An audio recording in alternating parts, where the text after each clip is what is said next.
Gusto mo bang mabalik sa'yo ang ex mo or dati mong mahal sa madaling panahon? Narito ang mabisang ritual na makakatulong sa'yo na pabalikin ang ex-girlfriend o boyfriend.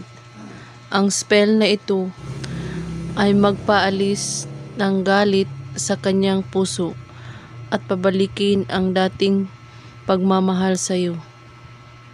Kailangan mo lang ang mga gamit para gawin ang ritual na ito.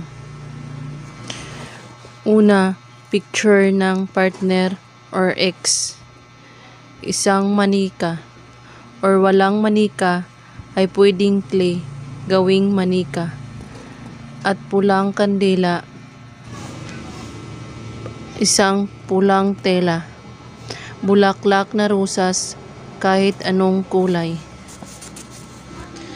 Narito ang pamamaraan sa ritual. Ilatag ang pulang tela sa inyong harapan.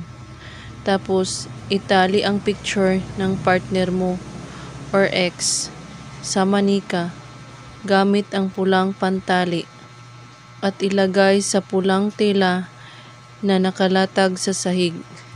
Sindihan ang pulang kandila sa tapat ng manika. Tapos, lagyan ng bulaklak ng rosas ang manika at banggitin ang spell na ito.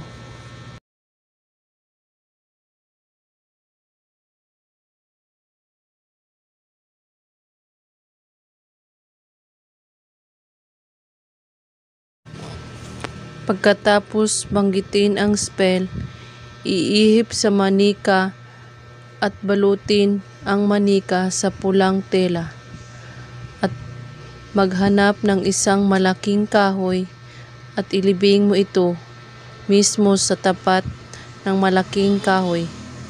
Gawin ito sa araw ng Miyerkules at siguraduhin walang makakakita sa iyo sa paglibing nito. At pagkatapos mong ilibing, dumiretso sa paglalakad at huwag lilingon sa nilibingan mo.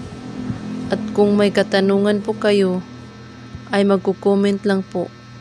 God bless us all.